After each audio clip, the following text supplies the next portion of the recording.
My name is Elly White Zulu. I happen to be in Zam UK studio, and the purpose of this is not only have to talk about the promotion of my CD in album in Zambia as well as all over UK. And I was born actually in Eastern Province, Petauke, but my parents moved to Wenge, Southern Rhodesia when I was very, very young. And then we returned back to going to Northern Rhodesia just before Zambia got independence. And that's where I started my musically. I did start in Southern Rhodesia. That was just after 2 years, and then we decided to go to Northern Rhodesia. And while I was there, I was my first band that I formed, or Fox, a guy called Abram Fox and I formed. They were called Stargazers, and it was quite well-to-do in Zambia by then. No much money, just enough to get by. And then after that, my colleague, also from North Southern Rhodesia, Gibson Sachs, my good friend, and Cairo, we teamed up to form the so-called the Saga Beatles. Then after that, we did a lot of tour all over Copperbelt, Dollar, you name it. And then after that, I got invited by Keith Mlevu. We got together, and then we kind of got a good check after we played at some place in Cairo Road. And the guys were so happy that I negotiated for a good deal, that they were paid that so much money that the boys were so excited. What do we do with this money? What do we do with this? I said, okay, let's go to Lubumbashi. So we went to Lubumbashi. At one time while we were reaching Lubumbashi, the police, the Gandame so-called, they threatened us because we had good instruments. And then the boys said, look, they asked the band, who's the leader? The boys pointed the finger at me and said, he's the leader. And they said to me, kuya hapa. Mnataka nini Lubumbashi? Then I said, we came to play Muzaka music. And they said, no, you're not taking the instruments with you. And then I said to them, look, I'm going to demand to see the ambassador or the consulate, Zambian consulate. They were scared. They said, uko matata mingi. Then they said, okay, you can have your instruments of that. And the boys were really happy. And then we got to our destiny in Lubumbashi. And then we're the first band to make an impact among the Congolese. They said, after we did a show, they said, the following day, they said, hey, Mazaiva musician, good, eh? Good, eh? And then we came back to Kitwe. We got a deal at Golden Peacock. We played again Peacock. Good money, all right. And then at one time, there was a bit of misunderstanding. So we decided to go to Mfulila. We had a guy who I don't want to talk about his name. He knows who I'm talking about. He knows about it. Anyway, no big deal about him. So the thing is, because after that, Mfulila, I won the Ndola Agriculture Show Best Vocalist. and I won Mufulile Agriculture Show Best Vocalist. And lastly, I won Best Vocalist in Lusaka, the Agriculture Show. And that's how I got money to be here. Well, I will recorrect a little bit. When we formed the Lusaka Beatles, then we had an argument within the band saying, look, I don't want to carry on. It was particularly me and Cairo that would like to change the name. Change the name to Earthquake. And of course the name Earthquake or Lusaka Beatles carried a bit of heavy because we were getting on, paid very well while we were playing at the Ridgeway, and decided to buy a Mercedes Benz for transportation of the group, and which in those days it was unheard of a Zambian musician owning a Mercedes Benz. What happened was that after the Ndola Agriculture Show, I got quite well, because the pound by then was an equivalent of kwacha. So I got the money and I decided to come over to Europe. And I came to London. I stayed in London for 3 to 4 days.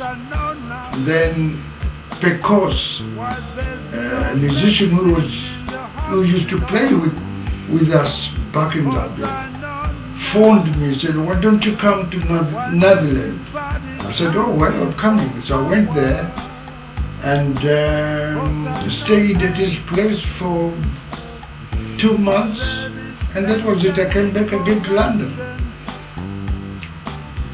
Then when I arrived in London, I managed to get a job through an agent.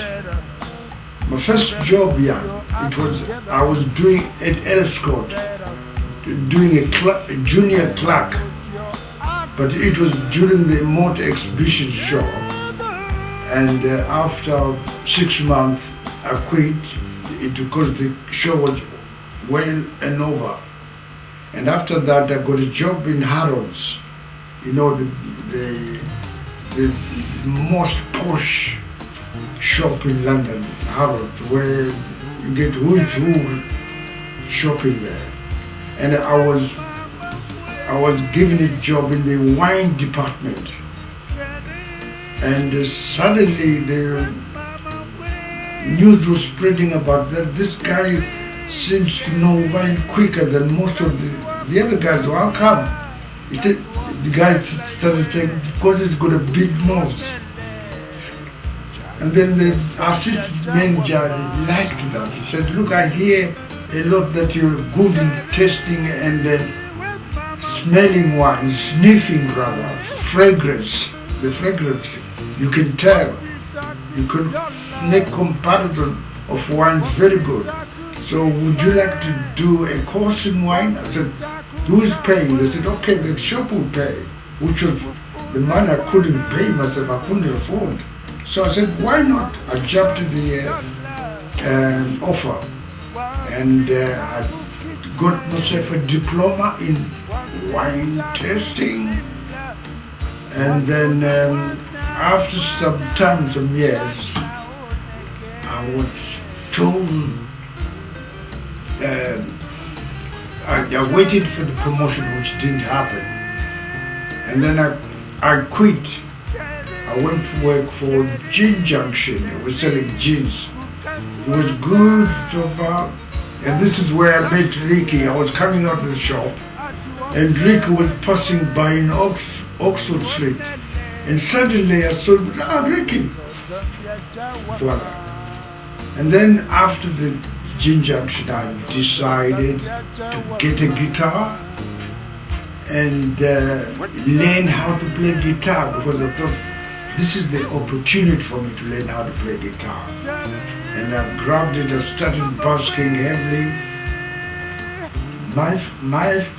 My first song which I used to play, I learned to play, was by John Armstrong, All the people feeling grinding, step lightly thinking you're number one. Brand new Dundee, first class stealer. You step proudly thinking you're number one. Now I remember the one more clever, something like that. I can't remember most of the words now.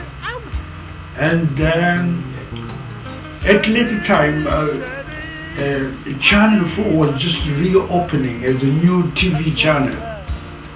They came to me, I was in Basque, and said, oh, we want someone like you because we're looking to make a document regarding black people. And the program was called Buccaneer. And okay, they came to me and made a document of me and other black artists like painters, poets, blah, blah, blah, blah. I was the only one doing the singing. And when it came out, a week later, I came out and my neighbor said, oh, we saw you on TV, blah, blah, blah, blah. And the most, one of the, this was one of these moments when a month later, I came across the producer. He said, what happened with you? There was a record company looking for you. We gave them your telephone number. But unfortunately, I had a bill which I didn't pay the BT, and they had to cut my telephone. That's how I missed an opportunity to get a recording deal. That was most unfortunate. The issue of basking was just phenomenal. Talking from my own experience, it gave me confidence to learn and play guitar. But the first time I shook up because I didn't have many songs to sing. I only knew one song by John Armatrading, Good Lady, and a song called Down to Zero.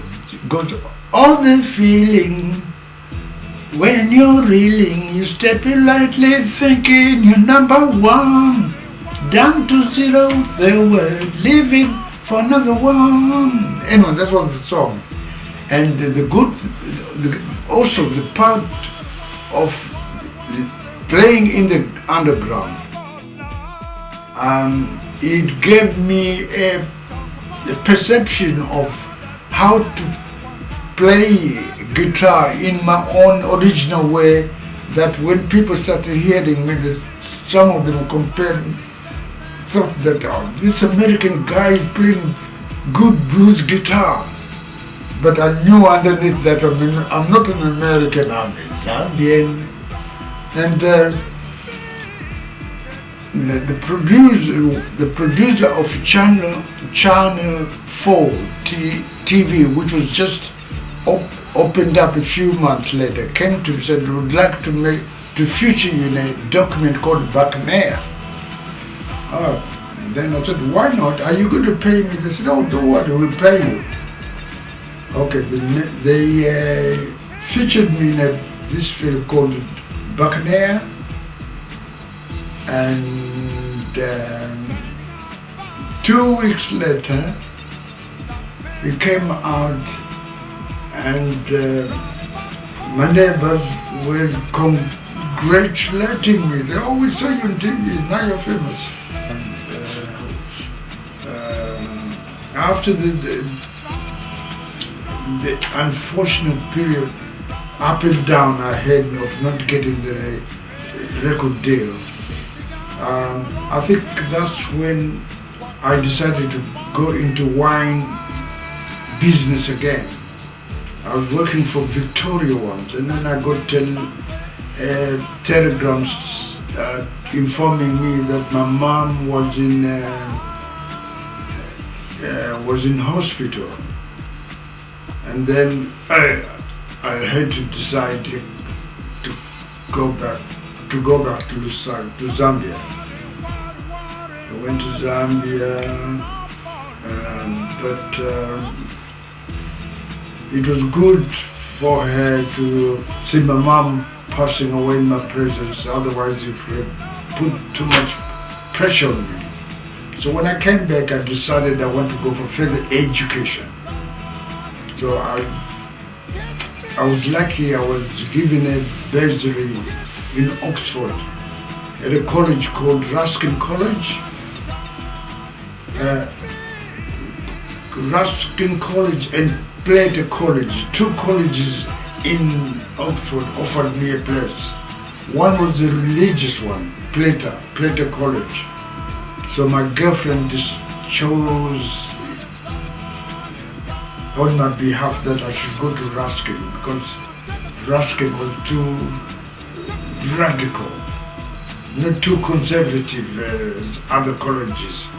So I went there, I did my diploma, and I was scared to do masters. Because of masters, I thought it was too academically hard work, but it wasn't. So anyway, I decided to do a degree. And instead of going to Kent, I went to Swansea with my degree. I came back again. I started basking. Then I switched off again. I went to work in the bank, Abbey National Bank. And I worked for a year, and that was during Margaret Thatcher, too high unemployment. I went again to do basking. And therefore, the main issue I am grateful about basking is that I reinvented myself. I feel more confident as a composer, as a guitarist, as well-leveled. I feel at home now.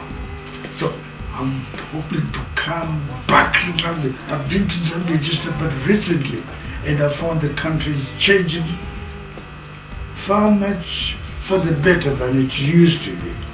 So I'm really willing to come home. Well, my future plans is to come out with, by the grace of the Lord, if I can live to make more albums, I'll be grateful. But what I have in the right now is to, this year I want to make 2 albums, one for the Zambian market, 2 for the international market, to crack the international market. I don't want to be labeled as a Zambian musician, no, because making money, you can make money anywhere. You don't have to make money only in Zambia. So since with the technology today, you get Zambians who are in Zambia, they try to crack the world in whatever format they may be able to do that. So that is my plan, not to be pointing the finger at Zambia. No, international musician. Dig. By the grace of the Lord, I would like to go to Zambia either end of this year or next year in June. That's when I'd like to go there and to chill out there for good if I can, if the Lord permits. I've been in England or Europe for too long.